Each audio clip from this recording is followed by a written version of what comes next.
Сәлем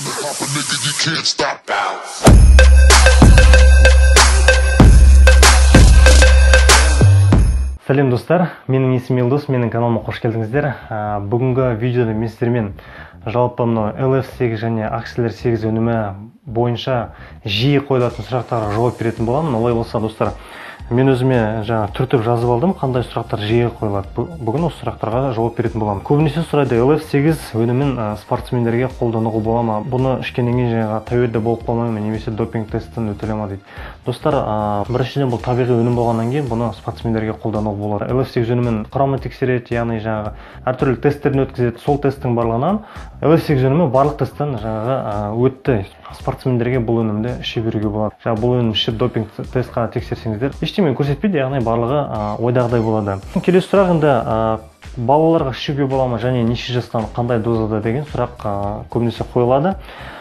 Иә, достар, балаларға ішуге болады тек қана 12 жастан бастап. 12-ден төмен болатын болса, онда бір капсуланы бөліп, дозасын азайтып ішу керек. Мысалы, 6-ға бөліп жатады, кейбіреу 4-ке бөліп жатады. Әркімге әртүрлі ғой енді, жасқа байланысты.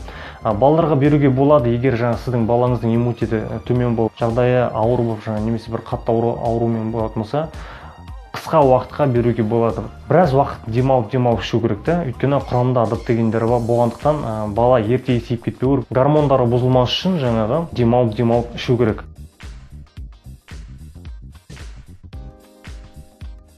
Осы өнімді ішкен кезде обострение беріп жатады. Бірақ достар, обострениені көбісі түсінбей жатады. Мысалы, сіздің қолыңызға шөңгір кіріп кетеді ғой, яғни ағаштың жаңқасы кіріп кеткен кезде сіз оны инемен ауыртып тұрып аласыз да, мысалы. Ол басқаша алынбайды өйткені. Достар, сол сияқты бұл өнім де солай жұмыс жасайды. Егер сіз қатты ауыратын болсаңыз, иммунитетіңіз төмен болып, жағдайыңыз ауыр болса, мысалы, ішкен кезде бұл сол аурулардың барлығын қозғайды. Өйткені бұл клеткалық өнім болғаннан кейін, жасушалық өнім болғаннан кейін, бұл клеткалық өрбенде жұмыс жасағаннан кейін, клетканаға керек емес дүнияның барлығын қозғайды. Көрдіңіздер ме? Сол себепті достар, бұдан қорықпау керек, дозасын азайтып, ақырын ішу керек. Желательно бұл жерде Axeler 8-бен бірге ішкен дұрыс. Axeler 8-бен қалай ішу керек, оған да қазір тоқталатын боламын. Кейбір кісілер болады, арығысы келеді, арығысы келгеннен кейін ішеді ғой, ішкеннен кейін мысалы керісінше салмақ жинап жатады, толықсып жатады да. Достар, бұл LF8 өнімі тікелей арытуға арналған өнім емес, яғни сіздің организміңізде зат алмасу процесінде бір проблема бар деген сөз. Организміңіз толықтай қалпына келген кезде сіздің салмағыңыз қайтадан орнына келеді. Достар, сіздердің назарларыңызға LF8 өнімін қандай дозада ішу керек, қалай ішу керек, осы кесте көрсетілген мұқият қарап алыңыздар, тоқтатып өздеріңізге жазып алуларыңызға да болады.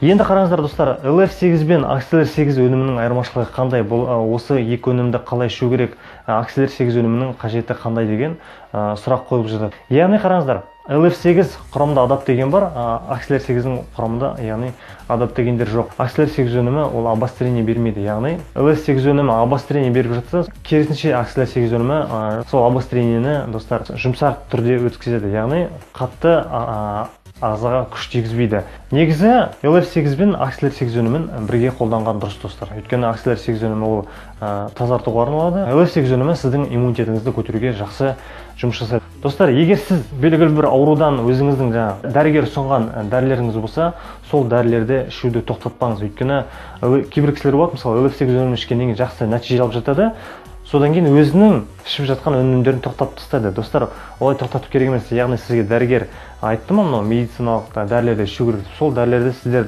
ішіңіздер, қосымша LF8 өнімін және Axeler 8 өнімін іше беріңіздер.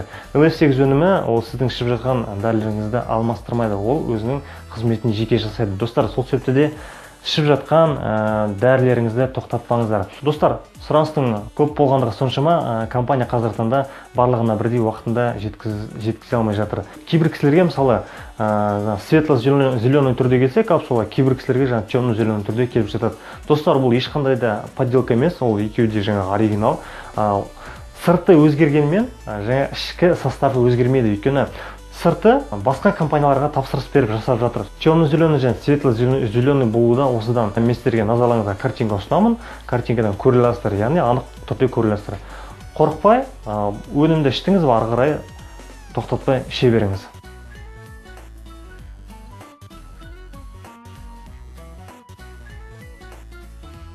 Тағы да бір жиі қойылатын сұрақтардың бірі, неге дәріханаларда сатылмайды дейді. Бұл дәрі емес достар, тағы да қайталап өтемін. Сол себепті бұл дәріханада сатылмайды. Бұның құрамы тексерілген, қорапшада жазылған состав пен капсуланың ішіндегі состав екеуі бір-біріне тең келеді. Қорықпай іше беруге болады. Достар, мен естіп жатам, бұл капсула, яғни LF8 өнімі, болмаса Axeler 8 өнімі қымбат деп жатады. Достар, мен сіздерге айтайын, бұл қымбат емес, бұл өте арзан. Неге? Егер құрамына тоқталатын болсақ, LF8-дің оның құрамында кардицепс, сосын радиола розовый деген тағы да, мысалы, өте мықты және қымбат шөптер бар да. Кардицепс жайлы айтатын болсам, 1 килограмм кардицепс ол алтыннан да қымбатта, қазіргі таңда $40,000 жоғары 1 килограмм кардицепстің бағасы.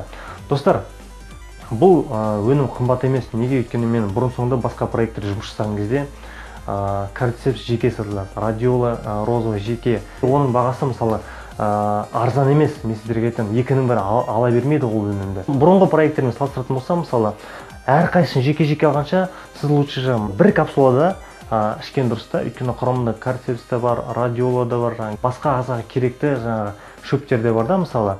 Оның сіз барлығын жеке-жеке алатын болсаңыз, кардицепсті жеке алатын болсаңыз, радиоланы жеке алатын болсаңыз, достар, ол өте қымбатқа шығады.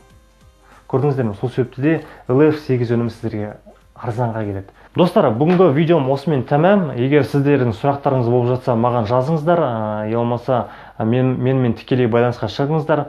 Осы видеоның астында менің сілтемелерім бар, яғни WhatsApp-қа шығыңыздар, болмаса Instagram-ға шығыңыздар, Telegram-ға шығыңыздар. Қалай ыңғайлы менімен байланысқа шығуға, солай сіздер маған байланысқа шығуларыңызға болады.